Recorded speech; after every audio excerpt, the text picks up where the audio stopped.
یکی بود یکی نبود. افرودیتی یا آفرودیت دختر زیبا و لبندی بود که به شکل خیلی عجیب و غریب به دنیا آمد. بیضه های پدرش توی دریا افتاد و یه حباب ایجاد شد و از اون حباب این دختر زیبا به شکل یک دختر بالغ در اومد و آب دریا اونو هل داد به سمت خشکی. از ویژگی های این دختر میتونیم به لبخندش اشاره کنیم که هیچ وقت از روی لباش کنار نمیرفت. به محض اینکه پاشو میذاره توی خشکی میبینه که براش گل بارون کردن. بعد تمام اون زمین پر میشه از گلای قرمز روز. گل قرمز و هر جا که دیدی نماد افرودیتیه. اون عاشق این بود که به خودش نگاه کنه. برای همین آینه هم یکی از وسایلیه که میتونیم بگیم اون عاشقشه. دوست داره چشم ابرو زیباییشو توی آینه ببینه و بگه آینه جادویی، بگو کی زیباتره. خب البته آینه هم داد میزنه تو زیباترین دختر روی زمینی. البته که خیلی زیبا بود، اما نمیدونست که حسود داره. گفت بذار برم سمت کوه المپ، اونجا به همه نشون میدم، به همه خداها و خدابانوها نشون میدم که چقدر زیبا و دوست داشتنیم.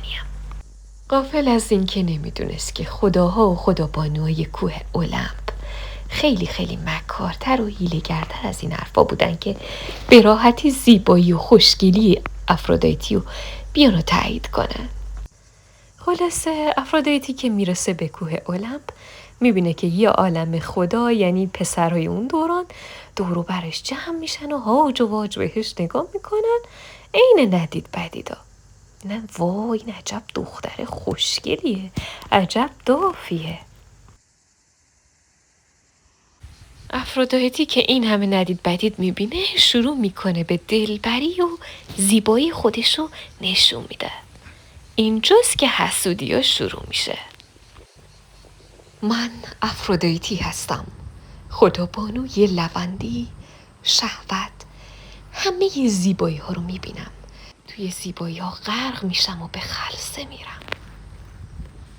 آتنا و هرا که اون موقع زنای زیبای کوه المپ بودن میبینن که انگشت کوچیکه افرودیتی هم نیستن، چون اون علاوه بر زیبایی بلد بود که چجوری روندی کنه، بلد بود چجوری برقصه و از زندگی لذت ببره. انگار شور زندگی توی وجودش بود. زئوس میبینه که داره نفاق و جدایی و کلی اتفاقای بد میفته، برای همین یه فکری به سرش میزنه.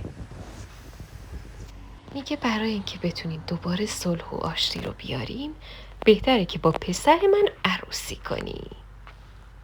افرودیتی دلش میخواست خدابانو بشه، برای همین به سرعت قبول میکنه و با پسر زئوس ازدواج میکنه. یه حقیقت رو اگه بخوام بهتون بگم اینه که هفاستس یا شوهر این دختر خیلی مرد خوبیه. اون خدای آهنگریه، کلی چیزای آهنی و کلی چیزایی میسازه که بشه ازشون به خوبی استفاده کرد. عاشق زنش هم هست. افرودیتی هم باهاش خوبه و دوستش داره. فقط موضوع اینه که کار هفاستس یه جوریه که نمیتونه کنار این دختر لبند و پر از احساس و شور جنسی زیاد باشه. برای همین زیاد کار میکنه. یه شب که تنهاست خدای جنگ یا آیریس رو میبینه که خونی از جنگ برگشته و لباسش رو در آورد و تنش به شدت زیباه. افرودیتی هم که میگم خدای شهوت هم بوده، از دیدن زیبایی اون حسابی حس عشق میکنه. به سمتش میره و بهش پیشنهاد میده که خون بدنش رو پاک کنه.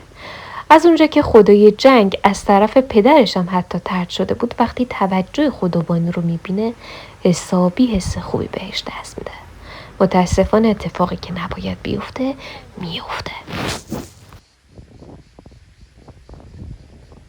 بعد از یه مدتی خدای خورشید میره به هفاستس میگه که ببین زنت داره با یه فرد دیگه ای رابطه برقرار میکنه. اولش هفاستس باورش نمیشه، اما بعد یه نقشه میکشه و یک روز صبح زنش رو میبوسه و میگه قراره چند وقتی نباشم، تو قراره بازم تنها بشی. افرودیتی که عاشق عطر و جواهراته حسابی خودش رو زیبا میکنه، آیریس رو دعوت میکنه، ولی به محض اینکه دارن کاری انجام میدن اتفاقی که میفته اینه که هفاستس یه تور طلایی خودش درست کرده با دستای خودش. زمانی که داره اتفاق میفته تور روی سرشون میفته و اونا زندانی میشن. هفاستس سر میرسه، تمام خدا هم خبر میکنه، میگه ببینید آبروشون رو میخوام ببرم. اما اتفاقی که میفته اینه که بقیه میگن این که تنبیه نیست، تو زیباترین زن و همراه این مرد تا آخر عمر میخوای توی تور نگه داری. اینجا هفاستس بیشتر تحقیر میشه و اعصابش به هم میریزه. برای همین از آفرودیتی طلاق میگیره. آفرودیتی با آیرس ازدواج میکنه و اتفاقی که میفته اینه که اونا صاحب 4 فرزند میشن. یکی از بچه هاشون هم کیوپید یا همون خدای عشقه، همون فرشته کوچولویی که یه قلب تو دستش و کهنه بسته و توپلیه، فرزند آفرودیتی و آیرسه. ولی خب لبندی و شهوت این دختر تمومی نداره.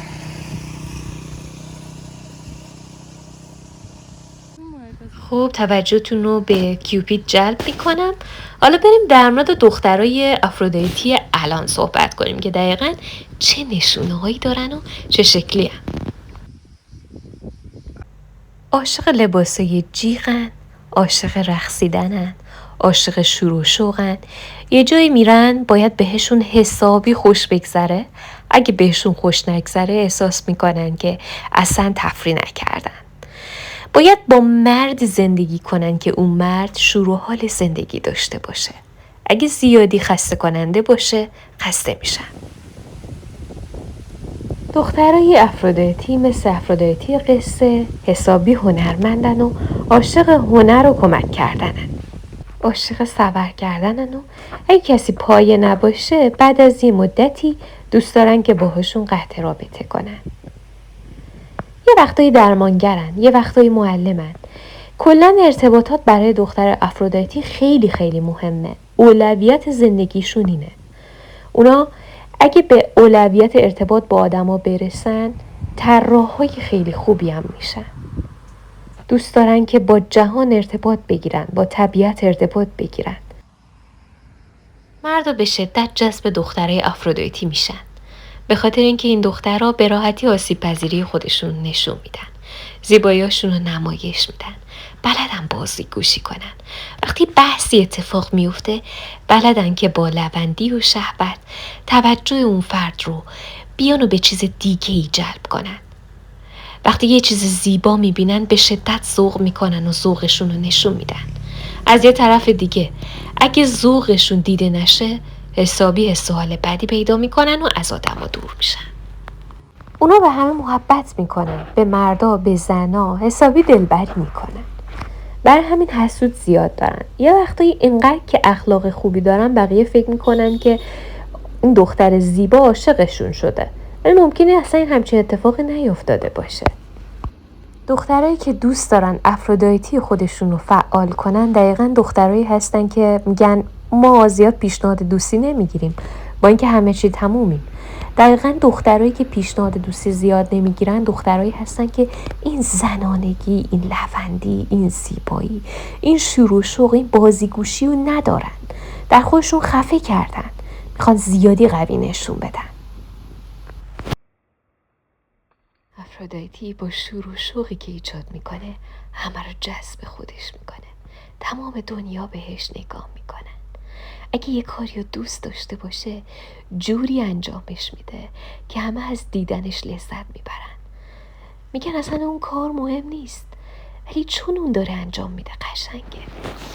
همسر آفرودیتی یکی از پاهاش دچار مشکل بود چون از کوه سقوط کرده بود. یه وقتای این دختر همچین انتخابایی میکنه، از روی ترحم و دلسوزی دل میباسه. اگه میخوای این کهن الگو رو درون خودت ایجاد کنی بهتره که لحظات زیبایی برای خودت به وجود بیاری. آفرودیتی حسابی به لحظه لحظه زندگیش توجه میکنه.